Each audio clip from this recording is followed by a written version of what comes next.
Greetings everyone, this is the Bucket speaking, and today we are back in Minecraft for another showcase of another creation on our Minecraft realm.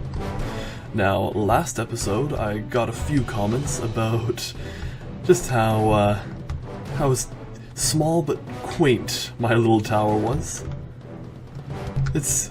I'll admit, while a fancy little place, it's rather small, especially in comparison to the grandeur of some of the other places around here. So today, I figured it would be a good time to show off what exactly I've been doing this whole time while these other magnificent places have been being built. For the first while my dad was starting his city and my brother starting his monastery, I was working out here from this farmhouse, in this nice little farm area. I built a nice great big wheat field, and just set up things for the building of the rest of this village. But the biggest, most impressive and important part of this whole area sits in this little shed. I am not joking, this little thing contains the most impressive work of mine on this server as of yet, and there's still even more to come into it. And so, let's see what exactly is inside this inconspicuous little shed on the edge of a wheat field. Well, we come inside and there's a nice little hole. If we jump down the hole, we come into a grand chamber. Welcome, everyone, to Aperture Science Laboratories. This is what I spent quite a bit of time on, gathering a lot of obsidian and black stained glass for this place. Of course, even my own big GLaDOS sculpture, and building all of the chambers off to the side. This place contains even a lot more than what it looks when you go through the different rooms. So let's take a quick tour around this place. So of course, first we come down our wonderful glass elevator. Of course, minecart based elevator, so you can go up and down just fine. Have the paneling designed to look like GLaDOS's mainframe room from Portal 2. If we come over to this left hand side, we come to the first wing I completed, the employee and test subject living quarters. Come right down here. To the left, we have all the employee offices, and to the right, all the well-sealed test subject living quarters. Now there is, I believe, 14 subjects, or 14 employees per floor, and a total of 4 floors. There's lots and lots of villagers, as I'm sure you can hear, all of which are nicely kept down here.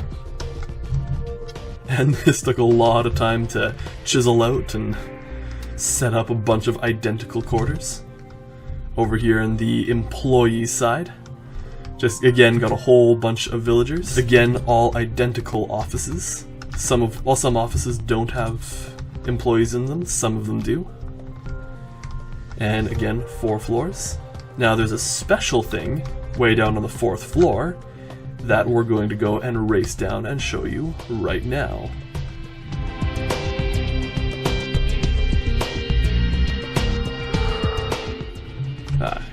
Here we are, the 4th floor. But if you're a fan of one of the other games I've played on this channel, you might start to recognize a particular office. Office 427. Office 427 currently has no employee, but is the only one that contains a button. Now I suggest you, if you want, you can pause the video to take a read of what it says.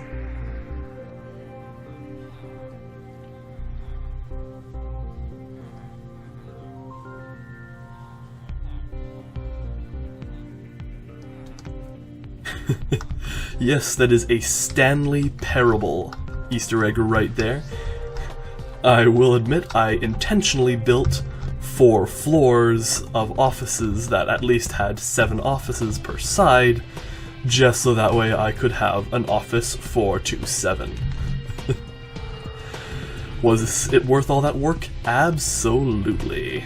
And last but not least, let's come past our nice Wheatley core here, down into the executive quarters. This was kind of my personal living space. I never actually used down here because I had a nice beautiful castle up top. But just a nice little bedroom here. Of course, complete with fancy carpets and an armory. Like I said, I never actually used this place because I had a little bit bigger home up on the surface. But this is for the Cave Johnson of this facility. We head back on up and go back out to the main chamber, where we come across this way over to the genetic testing and resource production labs. This area, despite the fancy name, was primarily my redstone lab. This is where I built various prototypes for different systems before going and trying to implement them in the world above. Now, as you can see, I kept several prototypes, but there are some prototypes, particularly two that I had in this area, that I did destroy and replaced with these ones. Kind of regret not keeping those, but nonetheless, we have these ones, and of course, plenty of room. I chose this area so that way I can continuously add more halls exactly like this in all four directions, so I can continuously just experiment on more stuff throughout this region. Now let's head back out. And now we're going to just take a quick talk about the two incomplete wings. One is the test chambers. Now this one, as you can see, I started to dig out a certain portion, but I have not completed this area yet, as I currently have all the prototypes and setups all being worked on in other worlds before I go spending a ton of work chiseling out massive caverns only to not really need them. So I'm building the test chambers in other worlds before implementing them here. Eventually, this entire area will be a series of obstacle courses and puzzle chambers that players can come down to solve at their own leisure. If we come over here, again, the system that's supposed to come here into the chemistry lab, I currently have an early prototype active in another world, which we will look at in a moment. And this is going to be a full-fledged automated potion brewing area where you can have just about any potion you wish at the push of a button. Alright, now back over in a much younger world, we can take a look at some of the prototypes I had, particularly for the automated potion brewing area. Now, I'm not the kind of person who just designs something and kind of leaves it there until the entire system is complete. I'll design a small part and make it into something practical and usable. So right down here, below my house in another world, I have the Autonomous Potion Brewer and Dispenser Marks 1 and 2. This system is a system I originally of course, worked on as a prototype for the Aperture Science brewing chemistry lab, but also designed it for a kind of a horse drive-through. So that way you could hook up a pressure plate or tripwire to the dispenser up here, and then this entire thing would automatically maintain itself and brew its own potions, keep the dispenser restocked, and get everything in there nicely so you don't really have to maintain it too much, other than making sure that all of your ingredients up here are nice and full. Over here we just have effectively the same system, just the Mark 1 variant. The first one that I built that was, as you can see, far more cumbersome in size. They're functionally identical, just the Mark II is much more compact in comparison, and runs a little bit faster. We'll run up quickly and see just where I have 4 of these things deployed in action. Alright, right over here we have the drive-through. So in here, as you can see, we have 4 systems, each brewing a different potion. All set up to, that way you can take a horse through here and just get a bunch of healing potions, a leaping potion, speed potion, everything you would need.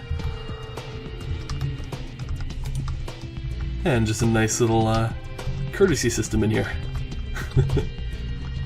Anyway, that is the automated potion brewing and dispensing system. So let's head back to Aperture Science.